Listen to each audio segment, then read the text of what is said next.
Olá, boa noite. Seja bem-vindo ao Jornal da Record. Hospitais públicos de São Paulo enfrentam lotação de UTIs. O governo americano planeja vacinar 3 milhões de pessoas ainda nesta semana. E a quarta-feira de muitos gols pelo mundo. Tem Liga dos Campeões, Libertadores e Brasileirão.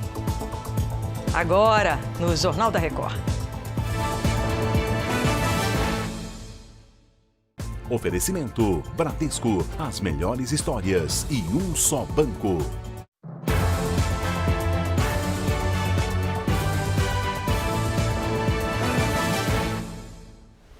E a gente começa com uma notícia preocupante. A Santa Casa de São Paulo está com lotação máxima dos leitos de UTI. O Leandro Stoliar traz as informações para a gente, né, Leandro? Boa noite para você.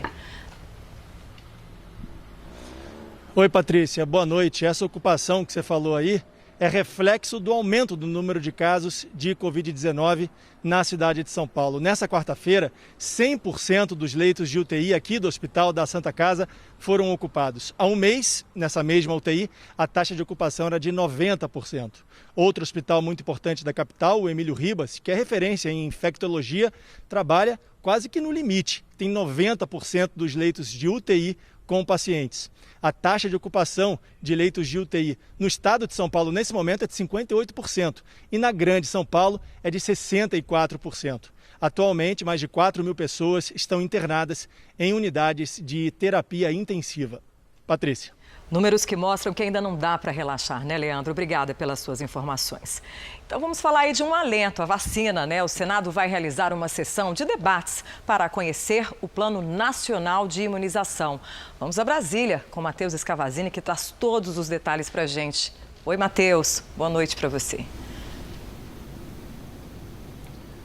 Boa noite, Patrícia. O requerimento para a realização da sessão foi assinado por senadores que pedem explicações sobre as ações do governo federal. Um desses questionamentos é sobre a compra da vacina Coronavac, produzida pelo Instituto Butantan em parceria com a farmacêutica chinesa Sinovac. Entre os convidados está o ministro da Saúde, Eduardo Pazuello, diretores da Fiocruz, do Butantan e da Anvisa, além de representantes dos laboratórios. A data da sessão ainda será definida. Mais cedo, o governo apresentou uma prévia do plano de imunização. A previsão é vacinar 14 milhões de pessoas numa primeira fase. E, segundo o ministro Pazuello, pode começar ainda este mês. A população carcerária foi retirada do grupo prioritário. Patrícia. Obrigada, Matheus, pelas suas informações. E olha, o Instituto Butantan, em São Paulo, vai pedir o uso emergencial da Coronavac para a Anvisa. Na fase final de testes em humanos, a vacina está com a produção a todo vapor.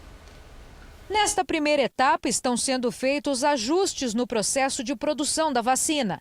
O lote de 600 litros de matéria-prima, que chegou na semana passada, é suficiente para o primeiro 1 milhão de doses. Depois do controle de qualidade, o estoque é armazenado em local sigiloso. Na fábrica, 40 profissionais trabalham sem parar no processo de envasamento e rotulagem das ampolas de Coronavac. O imunizante, produzido em parceria com o laboratório chinês Sinovac, está em fase final de análise dos testes clínicos em humanos para comprovar a eficácia. Os resultados devem seguir para a aprovação da Anvisa já na semana que vem. O diretor do Instituto Butantan, Dimas Covas, disse que vai enviar 2 pedidos à agência: o de uso emergencial da Coronavac e a autorização padrão para vacinas. É exatamente para garantir que haja a liberação dessa vacina o mais rapidamente possível. Quer dizer, quando se fala em uso emergencial, é isso que nós procuramos, né? Nós procuramos que o caminho para que a vacina esteja disponível, porque nós sabemos da importância da vacina nesse momento. Até o final de dezembro, novos lotes de insumos chegam para a fabricação das vacinas contra o coronavírus no Brasil. O Instituto Butantan calcula que em janeiro vai ter um estoque de 46 milhões de doses. Nesta quarta, 80 prefeitos atuais e eleitos expressaram preocupação com o que chamaram de falta de clareza do governo federal quanto à imunização dos brasileiros. Em nota, a Frente Nacional de Prefeitos diz que não é razoável que algumas cidades e estados tenham que lançar mão de estratégias locais de aquisição de vacinas para proteger a população, porque o governo federal demora a decidir sobre o assunto.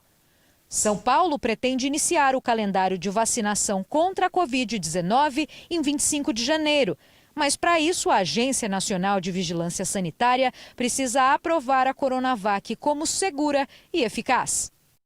Bom, enquanto isso, os Estados Unidos pretendem distribuir 3 milhões de doses da vacina contra a Covid-19 48 horas depois da aprovação. Os detalhes com a correspondente direto de Nova York, Luciana Camargo. A aprovação de emergência da vacina é esperada para esta quinta-feira. O oficial militar encarregado da operação batizada de Warp Speed, mais rápido que a luz, disse que entre 24 e 48 horas todo o país deve ter acesso simultâneo à vacina da Pfizer. O general Gustave Perna falou também que 21 dias depois das primeiras doses haverá um segundo lote. Aqui em Nova York, o governador Andrew Cuomo assegurou a entrega de 170 mil doses neste fim de semana. A prioridade, segundo ele, será para residentes e funcionários de lares de idosos e trabalhadores de hospitais de alto risco. Patrícia. Obrigada.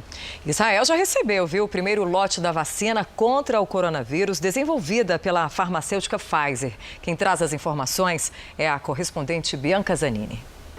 Um avião carregando mais de 100 mil doses da vacina pousou no aeroporto de Tel Aviv nesta quarta-feira. O primeiro-ministro Benjamin Netanyahu disse que ele será a primeira pessoa a tomar a vacina por aqui e quer que todos os cidadãos do país sejam vacinados. Israel espera ter vacinas suficientes para cerca de 1/4 da população até o final do ano. O plano é começar a administrar as vacinas no dia 20 de dezembro. De Tel Aviv, Bianca Zanini. A Agência Reguladora de Medicamentos da União Europeia sofreu um ataque de hackers. A agência é responsável pela avaliação e aprovação de medicamentos e vacinas. Não foram divulgados os detalhes de quando o ataque cibernético aconteceu, nem os possíveis danos. Vamos aos números da Covid aqui no Brasil. Segundo o Ministério da Saúde, o país tem hoje 6.728.000 casos de Covid-19 e mais de 178.900 mortos. Foram 836 registros de mortes em 24 horas, enquanto 46 mil pessoas se recuperaram. No total, já são mais de 5.901.000 pacientes curados e 647 mil seguem em acompanhamento. A Justiça de São Paulo decretou a prisão preventiva do nutrólogo Habib Maldaun Neto. Ele é acusado de abusos sexuais contra pacientes.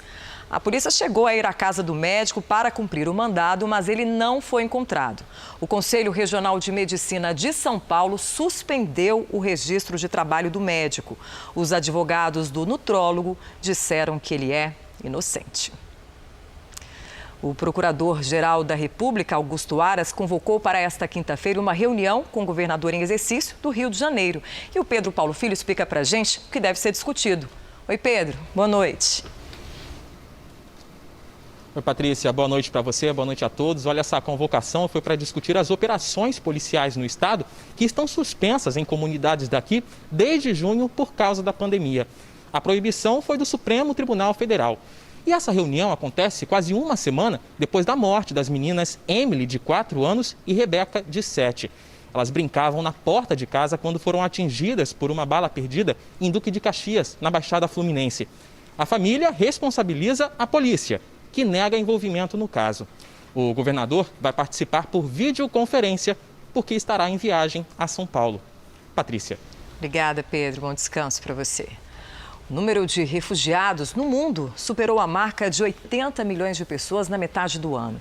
O dado foi divulgado pela Organização das Nações Unidas. Quem traz mais detalhes é a correspondente Ana Paula Gomes. A maioria desses refugiados, quase 70%, são apenas de 5 países: Síria, Venezuela, Afeganistão, Sudão do Sul e Mianmar.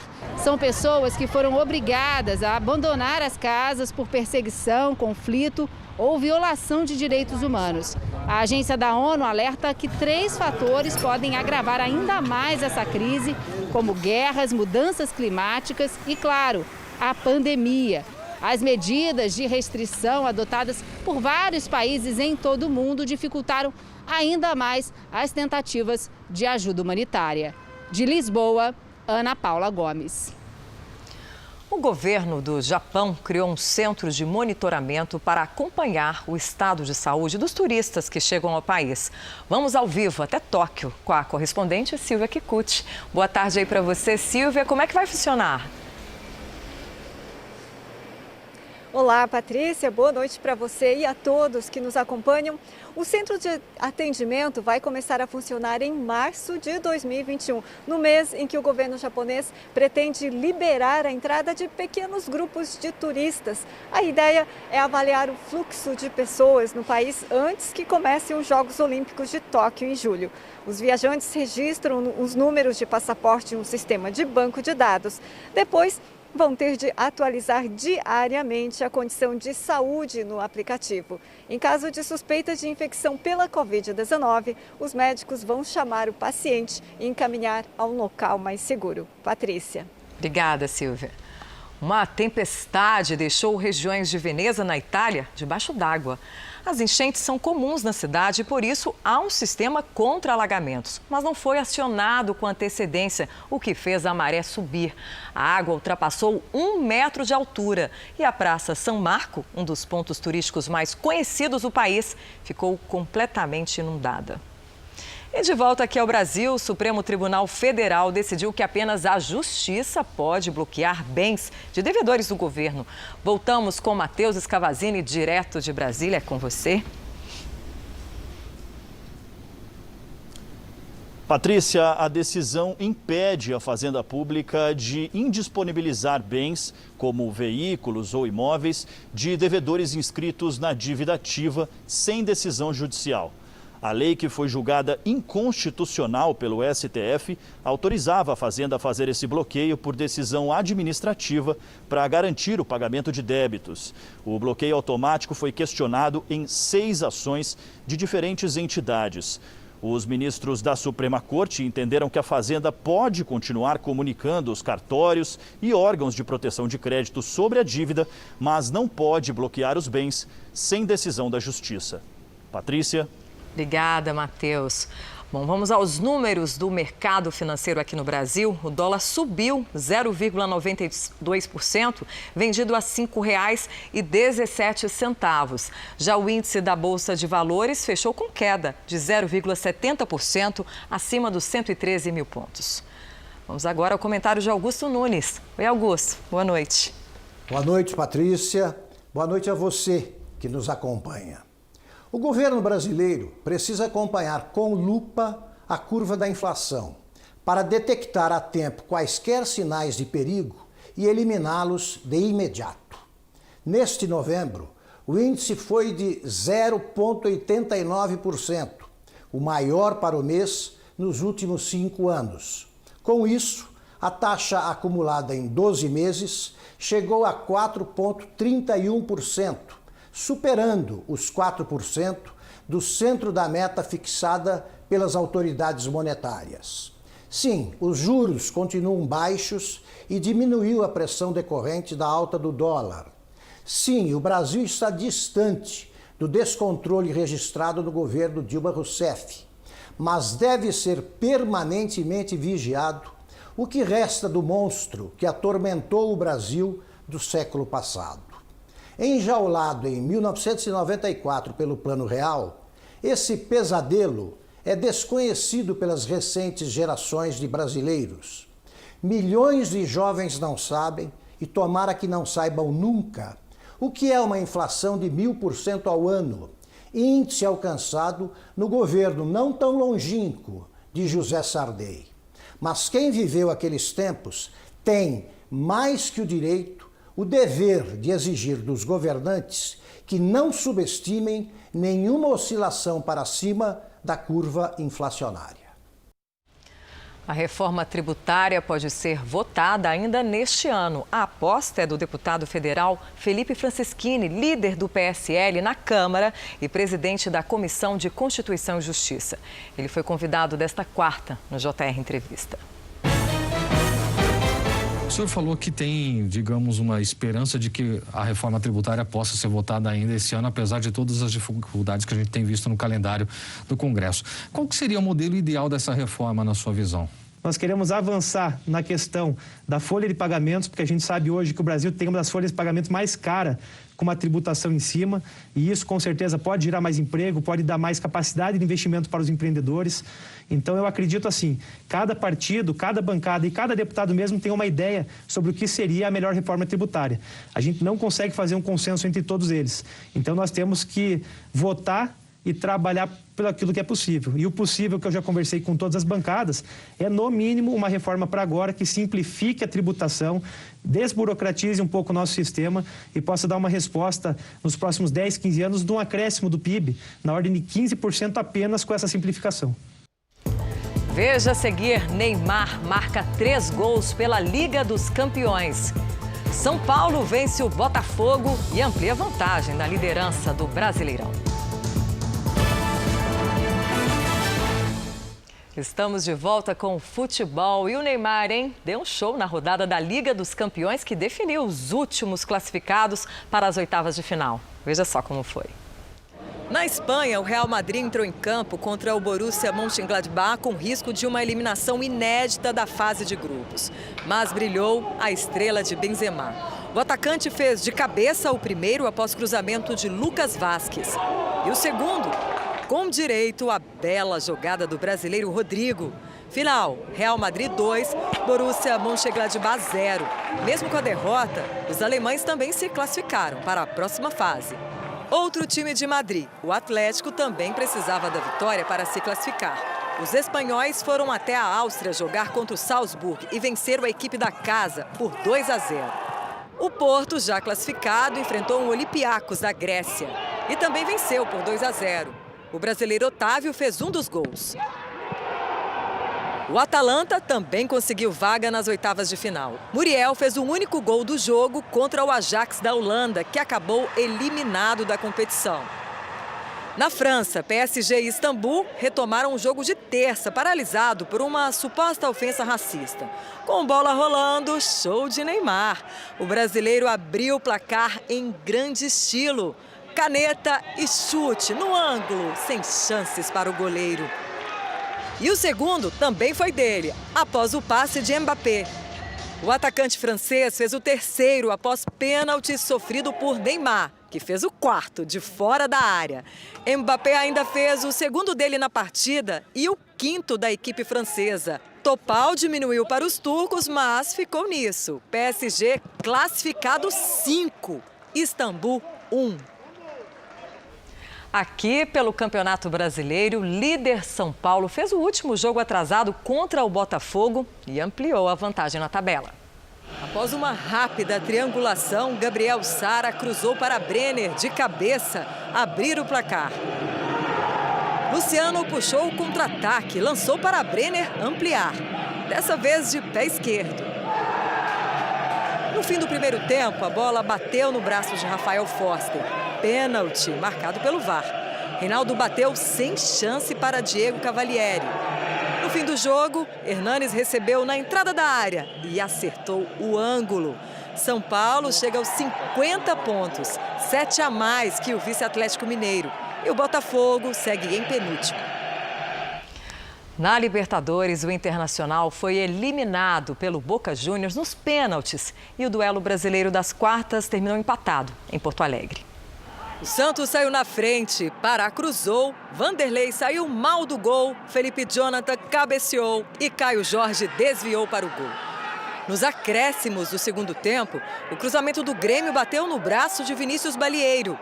Após 5 minutos de análise com o VAR, a arbitragem deu pênalti.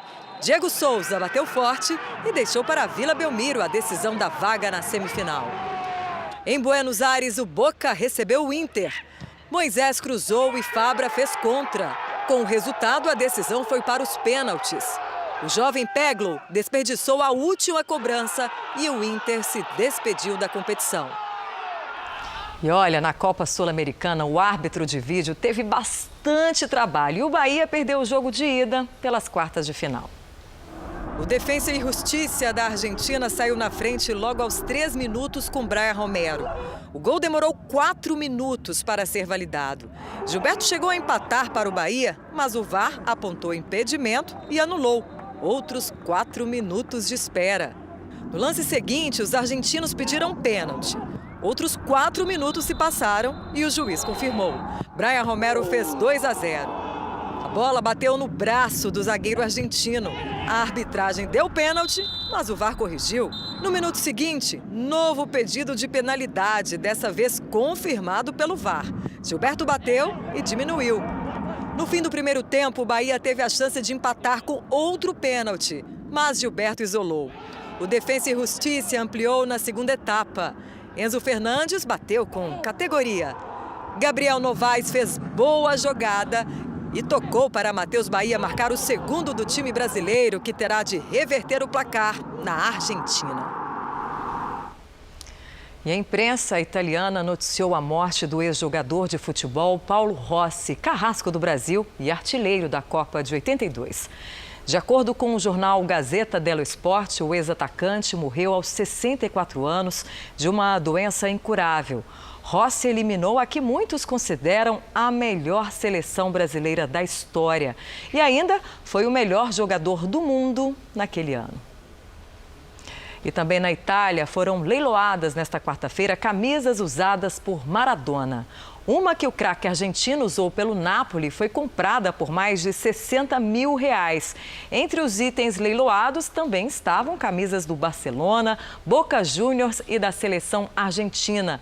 Uma camisa usada por Pelé também foi a leilão e arrecadou mais. Um colecionador pagou R$80 mil pela peça, que ainda conta com autógrafo do rei. Que vale muito, né? Essa edição do Jornal da Record termina aqui. Outras informações no Fala Brasil, às 8h30 da manhã. Fique agora com as imagens que marcaram esta quarta-feira. Obrigada pela companhia. Boa noite para você.